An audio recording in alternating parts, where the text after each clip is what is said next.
Assalamualaikum warahmatullahi wabarakatuh. Alhamdulillahi rabbil alamin. Wassalatu wassalamu ala asyrafil anbiya'i wal mursalin wa ala alihi wa ashabihi ajma'in. Raditu billahi rabba wa bil islami dina wa bi Muhammadin nabiyya wa rasulah. Rabbi syrah li sadri wa yassir li amri wahlul 'uqdatam min lisani yafqahu qawli. Allahumma ja'al jam'ana hadza jam'an marhuma wa tafarruqana min ba'dihi tafarruqan ma'suma. Kaum muslimin dan muslimat sidang jamaah subuh yang dirahmati Allah, kita sudah memasuki hadis ke-23 dari Syarah Al-Kabir Arba'in An-Nawawiyah yang dikarang oleh Imam An-Nawawi, tetapi disyarahnya oleh bukan Imam Nawawi saja, tetapi ada beberapa ulama-ulama hadis lainnya. An Abi Malik. Jadi hadis ini diriwayatkan dari Abi Malik. Abi Malik itu siapa? Karena kalimat ini masih mubham. Kita mengetahui mubham kalau di dalam hadis itu ada titik dan koma di atasnya, Pak. Berarti kalau titik dan koma, berarti ini bukan nama sebenarnya. Jadi ini anaknya namanya Malik, maka dipanggil beliau An Abi Malik. Siapa beliau itu? Al-Harith bin Asim Al-Ash'ari radhiyallahu anhu qala. Jadi Haris bin Asim nama beliau, Al-Ash'ari. Beliau mengatakan, qala Rasulullah sallallahu alaihi wasallam. Rasulullah bersabda. Jadi di sini ada beberapa hal, potongan-potongan hadis. Ini bahkan sampai 8 ya. Ada 8 pesan-pesan Rasulullah. Kita akan menjelaskan satu-satu. Kemungkinan tidak akan habis pada pertemuan ini. Bisa saja 2 kali pertemuan atau 3 kali pertemuan. Sabda Rasulullah yang pertama, pesan yang pertama, at-tuhuru syatrul iman. Bersih itu adalah sebahagian daripada iman. Bersih bagaimana ini? Ini ada 3 pengertian. Kita selama ini bersih pegelih-pegelih rumah. Apakah ada pegelih rumah adalah sebahagian daripada iman. Bukan itu saja yang dimasukkan dengan at-tuhuru di sini. Bahkan di dalam syarahnya dikatakan bukan sebahagian tetapi nisful iman.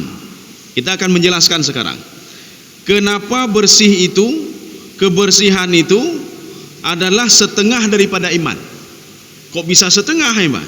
Setengah lagi apa sebenarnya? Ya, nih, Pak. Ini ada 3 pengertian. Pengertian yang pertama, ya, sebelum kita masuk ke pengertian itu, at-tuhuru syatrul iman, yang dimaksudkan dengan ini adalah ai niswahu. Niswun itu setengah. Berarti seseorang yang sudah bersih, ini masih lafaz umum. Bersih apanya itu masih lafaz umum. Nanti akan kita jelaskan bersih apa itu sebenarnya. Bersih itu kalau seorang sudah bersih, berarti setengah iman itu sudah ada sama dia. Dan tinggal cari setengah lagi. Ya, nih, Pak.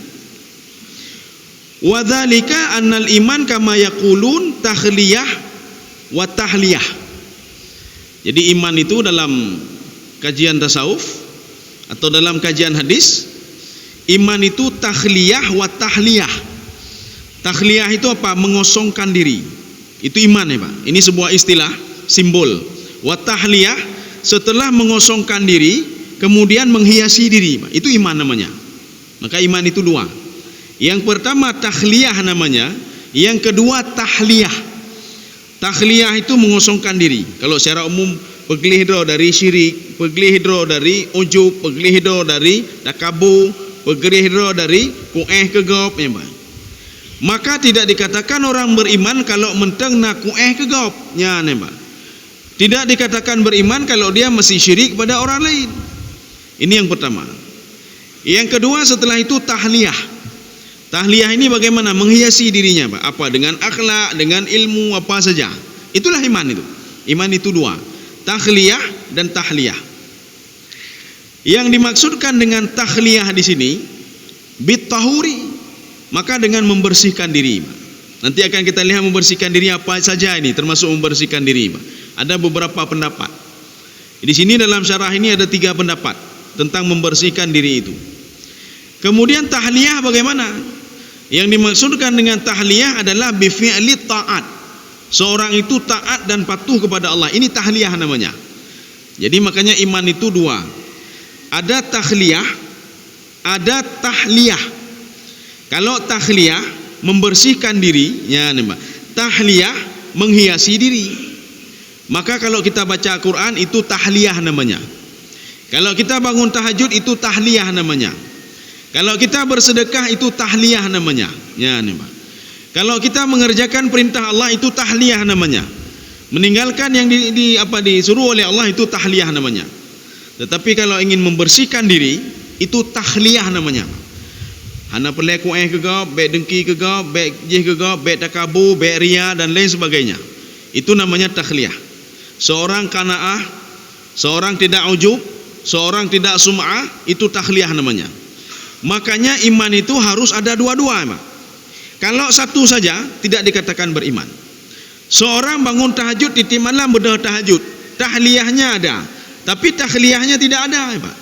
Kiban tahliyah tidak ada, mentang prasangka buruk ke gap, mentang ujub, mentang ria, mentang sakiti tetangga, mentang jekung ke gap, maka ibadahnya tidak dianggap oleh Allah. Imannya belum sempurna lagi, mentang setengah dan tidak dianggap sama sekali oleh Allah. Dan ada orang yang sudah membersihkan dirinya, hanale tipe ujub, hanale nyo hanale, tapi hana tahliyah haji. Ya, berarti bermasalah juga. Maka harus tahliyah dan tahliyah. Kaum muslimin sidang jamaah yang dirahmati Allah. Fawajhu kaunut tahur syatrul iman. Sekarang kita ingin lihat kebersihan itu setengah dari iman. Bersih apanya itu? Ada apa sebenarnya? Annal iman imma fi'lun wa imma tarkun. Iman itu bisa saja dia itu melaksanakan dan meninggalkan. Maksudnya melaksanakan perintah Allah dan meninggalkan apa yang dilarang oleh Allah Subhanahu wa taala. Ketika Allah menyuruh kita baik kueh ke gop, baik dengki ke gop, itu masuk juga yang takhliyah tadi, Pak. Ketika Allah Subhanahu wa taala melarang jangan begini, jangan begitu, itu masuk ke takhliyah. Ketika Allah menyuruh, itu masuk ke tahliyah. Beribadahlah kamu, yang tahliyah, Pak. Adakan hubungan silaturahmi dengan tetanggamu, yang tahliyah. Makanya dalam iman itu ada 2. Imma ayakuna at-tarkun wa imma ayakuna fi'lun. Bisa meninggalkan dan bisa mengerjakan. Kenapa engkau kerjakan ini? Karena Allah menyuruh. Orang beriman itu melakukan perintah Allah. Kenapa kamu tinggalkan ini? Karena ini dilarang oleh Allah, ya Pak. Makanya kalau menjalankan perintah Allah saja, tidak menjalankan yang dilarang oleh Allah, maka tidak dikatakan beriman. Atau dia meninggalkan yang dilarang oleh Allah. Gaknya main judi, hana main judi gaknya, Pak. Judi hana main. Minuman keras nak mau dia. Tapi temayang hana cid, temayang hana cid. Wadai dadanya nana temayang hana. Judi hana lumpu bolan judi. Judi hana temecu hana berzina hana mandung hana alun. Temayang hana cid. Sedekah pi hana cid, mandung hana kaya mai. Mandung hana. Ini juga tidak dikatakan orang beriman. Ya, Pak. Kaum muslimin sedang jamaah yang dirahmati Allah. Sekarang kita akan lihat satu-satu, Pak. Apa yang dimaksud at-tahuru ini, Pak? Ya. Kalau di dalam hadis lain kan begini, bukan hadis itu, sebenarnya tingkatannya agak levelnya agak kurang sedikit. An-nadhafatu minal iman. Nadhafatu minal iman itu berbeda dengan at-tuhuru minal iman, ya, Pak. Kalau an-nadhafatu itu masih pegleh-dro, Pak. Pegleh-dro, bekna le bro, itu an-nadhafatu. Tetapi kalau at-tuhuru minal iman itu maknanya lebih umum lagi, Pak. Maknanya lebih luas lagi. Bukan saja pegleh rumah, tidak, sampai pegleh hati masuk at-tuhuru. Tetapi kalau an-nadhafatu tidak masuk membersihkan hati, ya hanya demong, Pak. Kalau an-nadhafatu cuma pegleh nyonya, an-nadhafatu minal iman. Maka ada yang mengatakan hadis ini bermasalah, ya Pak. Bermasalah hadis ini. Kalau bukan dhaif di bawah dhaif, ya hadisnya, Pak. Tetapi ini bukan hadis dhaif. Ini at-tuhuru, ini hadis riwayat Muslim dan ini ada hadis sahih. Sekarang kita lihat pengertian yang pertama. Qila fi ma'nahu, ada yang mengatakan makna yang pertama, at-tuhuru itu atakhalli anil isyrak. Seorang itu mengosongkan dirinya dari syirik kepada Allah Subhanahu wa taala. Berarti menyaura hana syirik, dia sudah membersihkan jiwanya dari sifat-sifat syirik. Hana gesembah selain Allah, hana gepujogok berlebih-lebihan, menyokan ron hana rezeki lon ke hana, menyono pecat lon rezeki ke hana le. Dia tidak yakin kepada Allah Subhanahu wa taala. Ini namanya jiwanya masih kotor, mentang kotor jiwanya. Seorang yang menyembah selain Allah, nya mentang kotor jiwanya. Seorang yang pergi ke dukun, percaya kepada dukunnya, mentang kotor jiwanya. Makanya dia tidak at-tuhuru, hana gleh. Ya, ini masuk at-tuhuru di sini. Kita biasa kalau mendengar hadis itu at-tuhuru minal iman, kebersihan setengah iman. Nyo harus peglih. Nyo hana kan beriman, kanyan, Pak. Orang yang hana syirik kepada Allah, dia sudah suci dan bersihnya. Kenapa demikian? Li'anna syirka billahi najasatun, ya, Pak. Karena syirik kepada Allah itu najisnya, najis, Pak, ya. Di mana dalilnya? Innamal musyrikuna najasun, orang musyrik itu najis kata Allah. Apanya yang najis? Ya, sifat syiriknya yang najis, ya. Maka tidak boleh mendekati Masjidil Haram kata Allah. Kenapa? Sifat najis mereka itu, sifat syirik mereka itu sudah membuat mereka itu dibenci oleh Allah. Lagi sesuatu hal yang najis kah hanya dapat tahu dalam masjid, Pak? Sesuatu hal yang najis kah hanya dapat pakai katanya. Demikian pula orang musyrik itu tidak boleh mendekati Masjidil Haram. Kenapa? Karena najis dia, ya. Tapi ada sebagian mengatakan lagi, najisnya itu bukan najis aini, Pak, ya. Dia itu bukan najis seperti najisnya binatang, tidak. Tetapi dia najisnya apa? Karena sifat dia itu. Sifat dia itu. Kenapa tidak boleh dekat dengan Masjidil Haram? Karena sifat dia itu syirik kepada Allah Subhanahu wa taala. Kenapa orang munafik pada suatu hari dia diusir oleh Rasulullah sallallahu alaihi wasallam dari masjid? Rasulullah bangun, dra munafik debit, dra munafik debit, dra munafik debitnya. Ya fulan anta munafik, ukhrud. Karena Rasulullah nak mau, Pak, Pak. Rasulullah tidak mau di masjid ini ada orang munafik, maka guyut debit li Rasulullah. Ya, Pak. Karena orang munafik lebih parah dari orang musyrik sama orang kafir, Pak.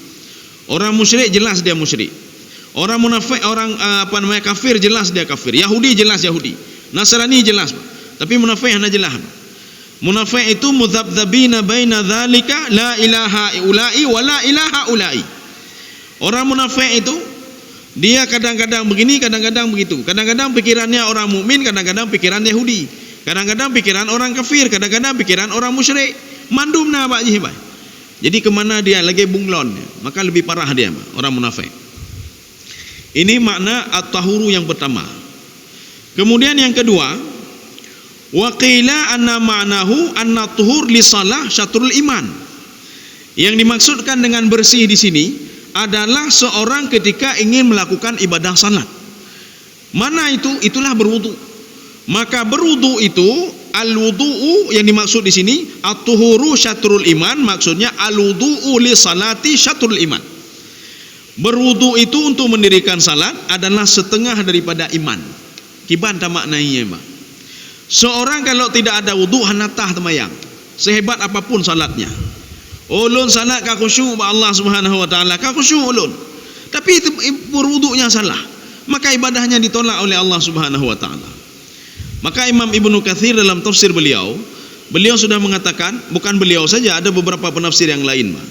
Beliau mengatakan salat itu satu kesatuan. Dari wudu, sempurna wudunya, sempurna bacaan Fatihahnya, sempurna bacaan ayatnya, sempurna rukuknya, sempurna sujudnya, khusyuk kepada Allah, ya. Baru dikatakan dia itu iqamatus shalah. Makanya pendapat yang kedua, ini kaitannya masalah wudu, ya, ndak temayang wudu. Nanti wudu itu ada masalah lagi nanti, Pak. Dari mana diambil airnya? Apakah dari yang haram? Kalau dari yang haram bermasalah juga wudu kita. Atau ada sanyo tak belau dari yang haram, Pak. Tak temecu tagap, tak puduk wa masjid, hanya puduk wa masjid, Pak. Air itu menarik air orang lain untuk berwudu. Cok iman tu wudu, tak cok wudu dah, Pak. Sesuatu hal yang halal melewati yang haram maka menjadi haram juga. Kecuali kita tidak tahu, Pak. Tapi menyota depunya haram, Pak. Atau masalah apa namanya? Listrik tak cok Dacok yang haram, ya, kita mengambil secara ilegal, dacok doi, fasilitas air diambil oleh listrik ini, maka wudu kita juga bermasalah. Wudu bermasalah. Gara-gara apa? Listriknya bermasalah, mandum bermasalah. Makanya kalau masalah haram itu, hanapa tak petoto pak haram, pak. Getanyo roh kenan, pak. Seorang penjual khamar, dia berdosa, ya, bukan peminum saja. Nanti kalau dia mengatakan saya tidak minum khamar, saya cuma membeli saja dan menyediakan kepada orang ini, dosa aja urungnya, Pak. Peminum khamar dosa, yang membelinya juga dosa, menyediakan ini dosa, menyediakan tempat juga dosa, menyediakan fasilitas juga dosa, Pak. Seorang yang membiarkan juga dia berdosa juga. Artinya kalau yang haram itu kita dekati, getanya bermasalah. Maka beta petoto ya, Pak. Beta petoto ya, Pak. Air yang kita punya itu halal airnya. Cuma fasilitas untuk menarik air itu dari yang haram, maka semua bermasalah. Kita ini salat sudah ambil wudu sudah benar, mandum ka betul, sembahyangnya betul. Tetapi bajai yang tablonyo dari yang haram, Pak. Habis dah korupsi ada gop, dah belah bajai. Walaupun baju itu kata Rasulullah sallallahu alaihi wasallam cuma 1 dirham dari yang haram. 9 dirham itu uang pribadi katanya, Pak. Nyan semayang bermasalah kata Rasulullah, tidak akan diterima salatnya. Perkataan Rasulullah ini diadopsi juga oleh Imam Al-Ghazali, Pak. Kita tidak asing kalau kita melihat di dalam kitab beliau Ihya Ulumuddin, masalah membersihkan hati, Pak, termasuk membersihkan pakaian, Pak. Membersihkan pakaian dari yang haram. Kendro mentong ya, Pak. Bukan bersih diri diri saja, pakaian juga harus bersih. Maksud bersih apa? Bersih dari yang haram. Tablo dari yang haram. Ini yang kedua. Kemudian yang ketiga, kita mengambil pendapat Imam Al-Ghazali yang dikutip oleh di dalam kitab ini, Pak. Jadi apa kata Imam Ghazali? At-tuhuru syatrul iman. Yang dimaksudkan dengan kebersihan itu setengah daripada iman. Fasara Al-Ghazali at-tahuru bi taharatil qalbi, yaitu membersihkan hati. Pegli hati, Mak. Ya, nyo baru katanya, oh ma berupaji betul setengah iman, ya. Kalau kita tadi mengatakan setengah daripada iman, orang kafir kan bersih juga, ya, Pak. Orang kafir dia bersihnya bersih apa? Bersih tempat-tempat saja, hati hanagleh, Pak. Syirik mentengna, maka dia tidak ada ini sama dia, Pak. Sebagian kita mengatakan apa? Hadis bak getanyo yang pubut orang kafir. Tah hadis getanyo an-nadhafatu itu bersih fisik saja, tidak melihat yang lain. Tetapi kalau at-tuhuru ini untuk getanyo kan ke orang kafir, Pak. Tidak ada orang kafir yang menjalankan ini, Pak. Hana, Pak. Coba lihat yang pertama tadi. Ada enggak dia bersihkan hatinya dari syirik kepada Allah? Tidak ada. Ada enggak yang kedua? Dia itu berwudu sebelum ini. Ada wudu imam temayang tan, Pak. Kita berwudu. Yang kelima, Pak. Ada enggak dia bersihkan hatinya, Pak? Ya, bersihkan hatinya ada enggak? Tidak ada juga, Pak. Kalau sudah ada syirik dalam hatinya mesti kakuto hati, Pak. Ya, kakuto hati. Walaupun pengah lon dermawan urung dak apa. Lon kanaah urung pekanaah menolak syirik pada Allah Subhanahu wa taala. Maknanya hati ini, makanya sinyal hati itu ciptaan Allah yang sangat luar biasa, Pak. Pada suatu hari malaikat melihat gunung. Karena di dalam Al-Quran disebutkan gunung itu rasiat. Rasiat itu apa? Yang membuat bumi itu kokoh adalah gunung. Gunung itu ibarat labang, paku. Waktu itu malaikat melihat gunung dan memuji gunung. Subhanallah, maha suci Allah. Gunung ini luar biasa rupanya. Gara-gara gunung ini bumi hanya bergerak dengan izin Allah Subhanahu wa taala. Ketika malaikat melihat gunung ini bisa diratakan dengan besi, Pak. Ya, jadi peratang betul, Pak. Besi bisa meratakan gunung. Jadi lagi bulldozer dan lain sebagainya. Dilihat oleh malaikat, ma betul lebih kalam rupanya. Ya, lebih kalam dari gunung. Besi ini bisa melunakkan gunung, Pak. Kalau dulu kan tak ada bulldozer, ya, Pak. Ya. Jadi malaikat artinya apa? Ketika diciptakan besi, malaikat melihat, wah, besi ini lebih kalam, ya. Ketika itu malaikat memuji besi, Pak. Luar biasa besi itu. Ketika diciptakannya api, besi bisa dilunakkan oleh api, Pak. Oh, ma rupanya lebih halam rupanya. Lebih halam dari betul apu rupanya, Pak. Apu ini luar biasa. Ketika Allah menciptakan air, api ini bisa dipadamkan dengan air. Rupanya lebih kalam daripada air. Ketika diciptakan angin oleh Allah, malaikat melihat air ini bisa dikontrol oleh angin. Jadi seandainya air itu berada di atas getahnya Pak, karakter hujan Pak, di awan, bisa ditiup oleh angin, seperti Allah mengatakan wa yasrifuhu amma yasha. Saya bisa menurunkan hujan di mana saja saya inginkan, kata Allah.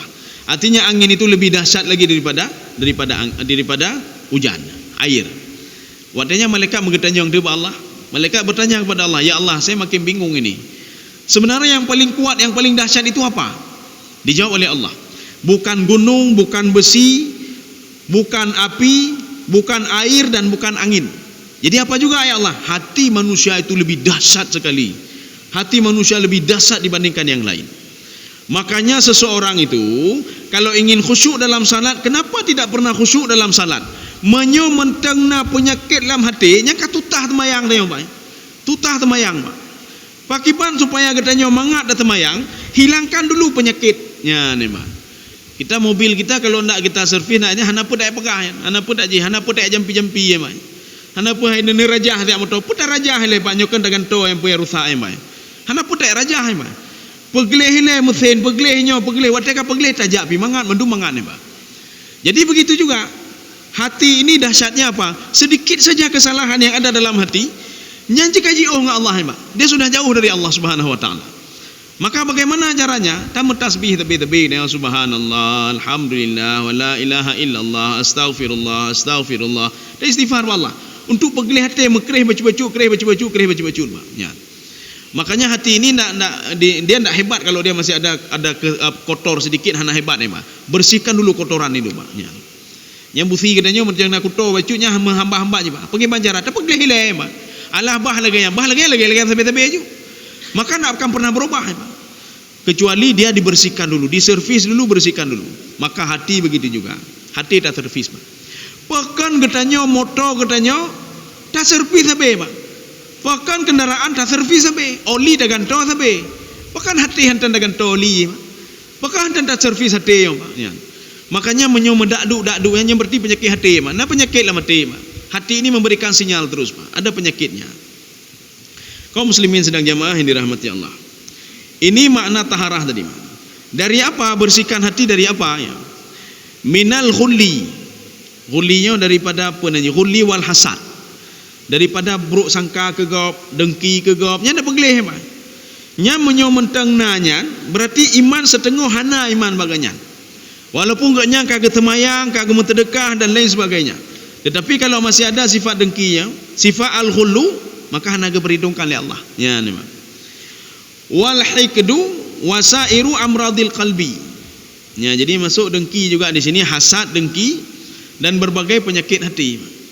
Penyakit hati Pak Iban. Katanya menyokap mendakdu hatinya kan penyakit hati Pak. Kan penyakitnya hatinya Pak. Kalau enggak percaya, begitu kita ingin buktikan hati itu hebat sekali Pak. Seorang ketika membuat sesuatu hal yang menyeleweng, ya nih Pak. Maka yang mendakdu pun hati mendakdu pun Pak. Hati mendakdu. Ceritanya buat pencuri, nah ya ro ada temu cuat agak. Ya cukup ya lut. Nya hati mak dah cuma. Cukup ya lut. Hati-hati pencuri Pak. Maka dia kerja dengan profesional sekali. Supaya apa? Tidak ketahuan sama orang lain.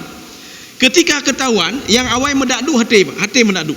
Hati memberikan sinyal kamu sudah melakukan perbuatan yang tidak terpuji.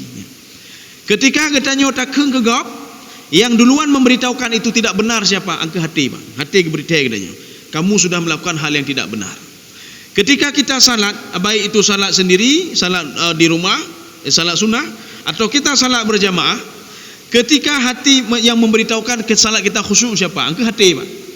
Habis semayang, assalamualaikum, hati tenang hati. Oh mangat hal kau. Berarti kau khusyuk semayang nanya Pak. Tetapi menyo assalamualaikum, mentang lagi gundah. Berarti semayang katanya bermasalah bunuh bermasalah. Maka baik tanya yang bagop. Hai, lun kibana khusyuk semayang lun lewat yang baik tanya bagop ni. Bahati tanya Pak. Kita tahu sendiri apakah kita khusyuk atau tidak khusyuk dalam beribadah. Tanya bahati Pak. Menyo hati mentang mendakdu, hati mentang susah, berarti semayang bermasalah katanya. Tapi kalau seandainya hati tidak ini makin tenang nih Pak. Sebelumnya tidak tenang, Maka untuk menenangkan hati maka kita salat. Untuk menenangkan hati kita baca Quran. Untuk menenangkan hati kita ambil wudu, kemudian kita salat atau kita berzikir. Setelah tenang, berarti dia memberikan sinyal kepada kita yang kamu lakukan sudah berhasil. Ya. Kaum muslimin sedang jemaah yang dirahmati Allah. Oke, ya kita lanjut lagi. Wa qala ba'dhum, jadi selain daripada tiga ini ada juga pendapat yang mengatakan begini. Wa man tahara qalbahu, orang yang membersihkan hatinya, wa tawaddaa, dan dia berwudu, wa ghtasala, kemudian dia itu mandi, faqad dakhala salah bit taharataini jami'an. Dia sudah ada dua taharah di situ, maknya dua taharah. Jadi taharah membersihkan hati dan berwudu membersihkan anggota tubuh, yang karena dua bagainya. Wa man dakhala fis salah, dan barang siapa yang dia mengerjakan salat bi taharatil a'dha khassah, dengan melakukan ibadah salat saja, dia bersihkan ininya saja. Faqad dakhala salah bi ihdat taharataini, dia sudah melakukan pembersihan salah satu saja. Hati kalau ngebelih lama. Gecak wudu kala untuk apa? Bersihkan anggota tubuh sebagai syarat sah salat. Ya, maka dia bersihkan anggota tubuh. Tapi hati macam dengki. Ya, hatinya masih kueh kegaup. Hati masih ujub, hati masih sum'ah, maka dia sudah melakukan salah satu saja dari membersihkan jiwa. Satu saja, yang lain belum. Ya, apalagi yang bersih-bersih rumah, an-nadzafatu minal iman, kebersihan setengah daripada iman. Apakah ada orang-orang mukmin yang tahu ini tidak melakukan, tapi orang kafir yang lakukan? Itu juga tidak benar sebenarnya. Mereka cuma taharah secara ini saja, tapi taharah wudu mereka kiban wudu temayang dan kiban membersihkan jiwa mereka masih syirik kepada Allah Subhanahu wa taala. Kemudian membersihkan hati ini dari penyakit. Yang penyakit paling tingginya kan penyakit syirik, menyokana syirik nyala ejak kedro, menyokana syirik. Kalau sudah ada syirik dalam hati, nyala ejak kedro, hasad na kedro, dengki na kedro, mandum na kedro. Bagaimana caranya? Hilangkan syirik itu dulu, kemudian hilangkan juga yang lain, itu sudah mudah dihilangkan. Kaum muslimin sedang jamaah yang dirahmati Allah. Maka pada hakikatnya ini pendapat yang keempat, ya, pendapat beliau. Kalau tadi kan masing-masing pendapat tadi, pendapat yang keempat mengatakan seorang yang cuma berwudu saja tidak membersihkan hatinya berarti masih kurang, mentang kurang sih, mentang kurang. Karena yang dilihat oleh Allah itu hati lebih di ini, konsentrasi Allah lebih ke hati daripada anggota tubuh. Jadi Rasulullah SAW berfirman, innallaha la yanzuru ila suwarikum wa absyarikum walakin yanzuru ila qulubikum. Allah tidak melihat kepada yang zahir, tetapi yang dilihat oleh Allah adalah yang batin. Allah tidak melihat si fulan sudah salat, sudah beribadah dan lain sebagainya, tapi hatinya tidak salat. Menyo yang tembayang anggota tubuh saja, hati tidak salat, maka hana pahala. Ini maknanya tidak khusyuk dalam beribadah. Ya. Kaum muslimin sedang jemaah yang dirahmati Allah. Ya, berarti kabeh tabuh. Yang tabuh kabeh, semua ada 8 semua. Sekarang kita masuk yang kedua. Ya. Ini ada waktu masih. Ya, yang kedua, walhamdulillahi tamlaul mizan. Kalimat alhamdulillah walaupun sangat simple sekali, maka simple sekali, tetapi dia itu memenuhi timbangan. Ketika seseorang sudah hana mohot aja oleh kepala ulunnya, katutah kan, maka banyaklah mengucapkan alhamdulillah, alhamdulillah, alhamdulillah. Karena Rasul mengatakan alhamdulillah itu bisa memenuhi timbanganmu. Alhamdulillah adalah, kalau di dalam tafsir Al-Baghawi beliau mengatakan begini, alhamdulillah itu menggunakan alif lam. Alif lam itu maknanya lil istighraq. Istighraq itu apa? Segala puji-pujian semua kembali kepada Allah. Kalau dalam kajian tasawuf, katanya hai tak ikut menyo kajian tasawuf, artinya kita tidak bisa berbuat seperti itu. Dalam kajian tasawuf, alhamdulillah itu dua. Yang pertama, alhamdulillah ketika diberikan nikmat oleh Allah, nyawa terkejut nikmat, alhamdulillah. Ada kita teringat kepada Allah. Alhamdulillah yang kedua, nah ini yang tidak kita sanggupi. Yang pertama pun mungkin kita tidak sanggup juga. Ketika diberikan nikmat kita lupa kepada Allah.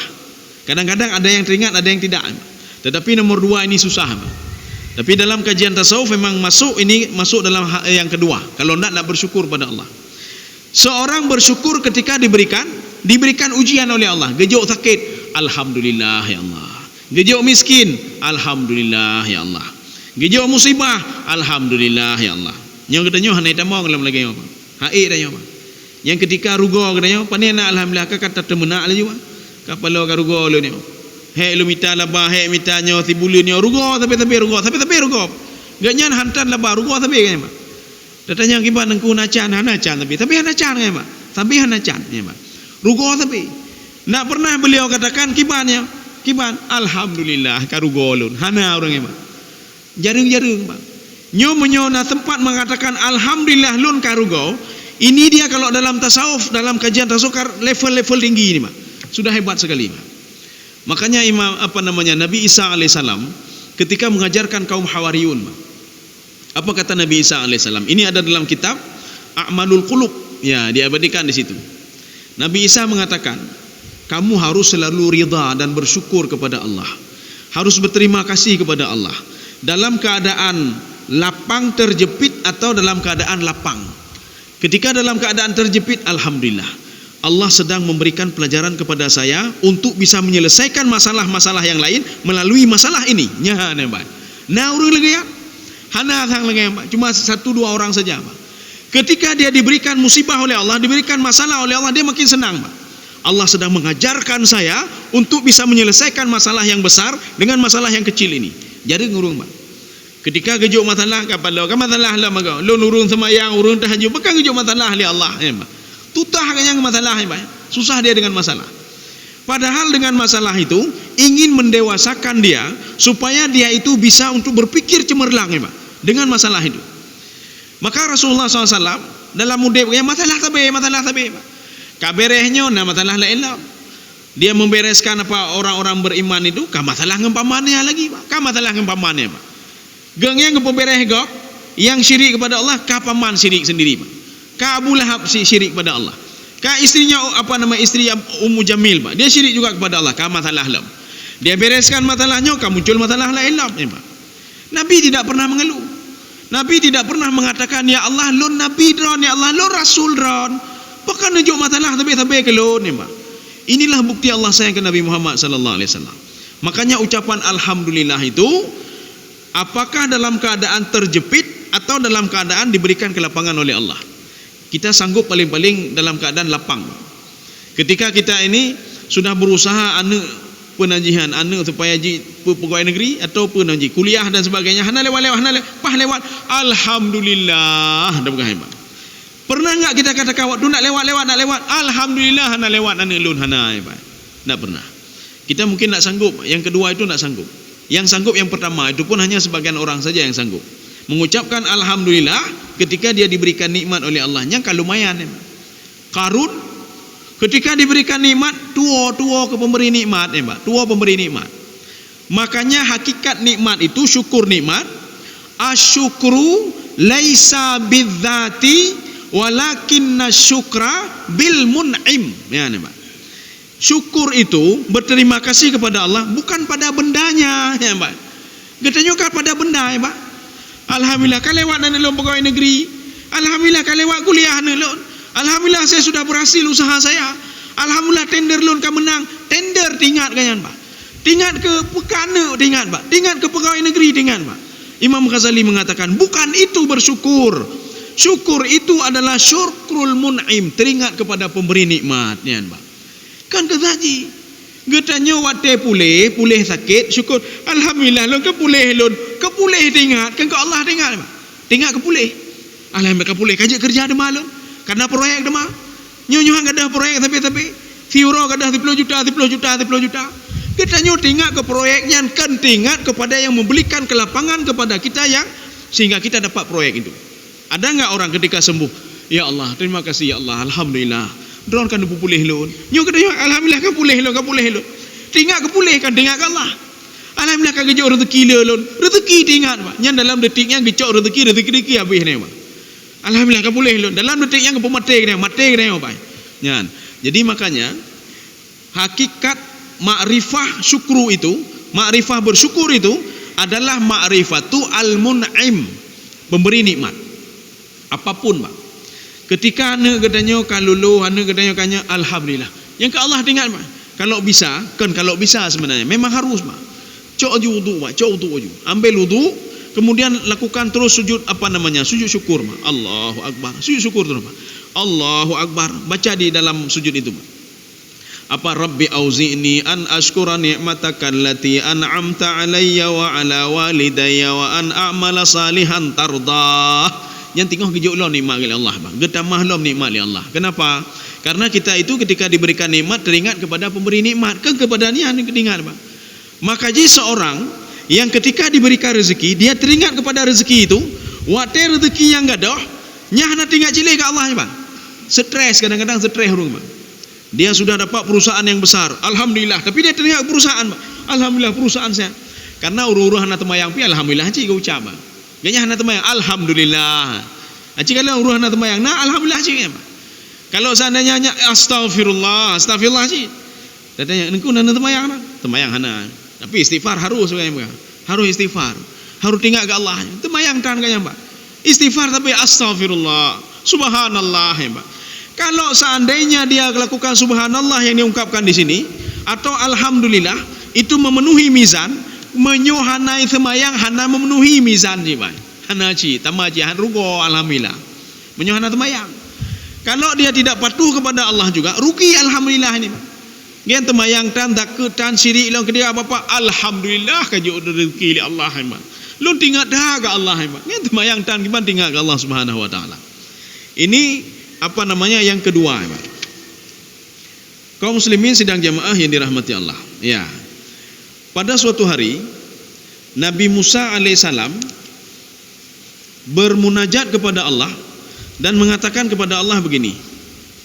Ya Rabbun, ya Rabbi, dallini ala amalin yudkhilunil jannah. Ya Allah, tolong tunjukkan kepada saya satu saja amal ibadah. Amal ibadah itu bisa memasukkan saya ke dalam surga. Ini kata Nabi Musa alaihissalam.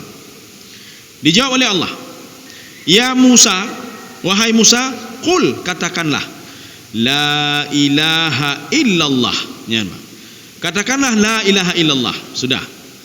Falau wada'tas samawati sab'a. Kalau seandainya ada gunung, kamu letakkan gunung itu di atas timbangan. 7 langit di atas timbangan.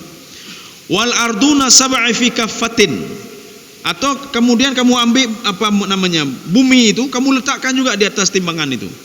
Wala ilaha illallah fi kaffatin, dan timbangan la ilaha illallah di tempat yang lain, la rajahat bihim la ilaha illallah.